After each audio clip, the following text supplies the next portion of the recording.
In this video, I want to talk about how you should be scanning for things in your peripheral vision, right? So even if you're sitting at a red light, it is not a resting period. It's trying to pick up on clues about other road users, about if anyone's approaching from behind, what's happening at this intersection, is there anything weird going on at this intersection? And so I'm sitting here at this light, and there is a bus stop area beside me on the right, and we can see the bus kind of just pull up here.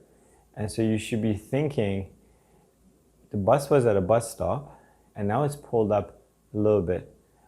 Well, if you're gonna turn right at this intersection, why are they not pulling up right up to the line? So that might be an indication there that they might be wanting to come into our lane. And so your side mirrors will also tell you if the signal lights are on for this bus. And so now thinking about this bus, because I'm thinking the lane up ahead for this bus is ending. So if they're planning on continuing straight through, that means they need to come into this lane. And we know also that in the city, when conditions allow, you need to let buses onto the road. It's the law. That is not to say that the second a bus indicates their intention to come onto the road, you should slam on your brake, right? So if you're right beside the bus, this moment it turns their signal on, you should probably carry on through, and they need to also do a safe lane change over. But if you're further back, you see that they're leaving a bus stop area, then you should try to, in fact, you need to match the speed of that obstruction and let them come in safely into your lane. So in a moment's time, we'll see that this light will go green.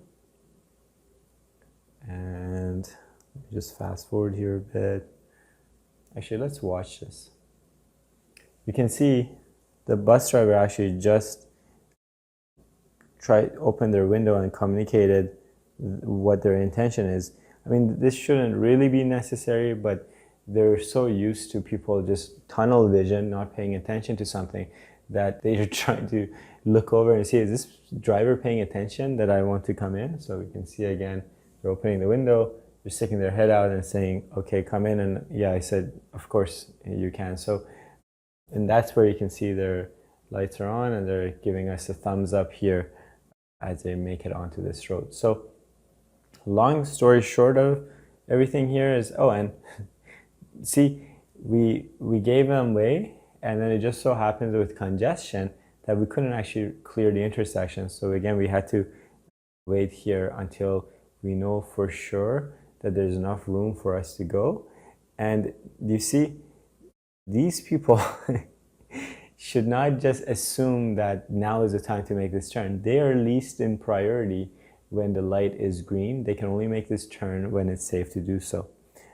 So let's go back a little bit and just review what just happened there. And so this bus is coming in, and you see they have a yield sign here on the back of the buses, right? And I guess it might not be working on this bus, but sometimes this light will come on, but there's a sign here that says yield to buses, and it's got when their signal is on. And then in Victoria, we have the thanks for the break, but in Vancouver, I believe it says yield, it's the law. And it's the law everywhere in BC, at least, that we need to let the buses in. And so, we try our best to be aware of surrounding of our vehicles so we know when they're coming in. But then as we are about to get going again, we see, hey, wait a minute, this was a big vehicle and it doesn't look like they're going to be going really fast. So I am pausing and leaving this intersection clear until I know that there's enough room for me to clear the intersection. So sometimes students feel weird about leaving this much room when they're thinking the car behind them is gonna honk at them if the light is green and there's all this space. But I need to make sure for certain that there's enough room here.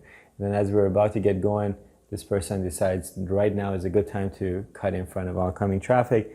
And then we have this driver that has, if you realize that you're about to make a turn and you realize this is not the time to be turning, you should straighten your vehicle back, because you're then going to be blocking the path of oncoming traffic.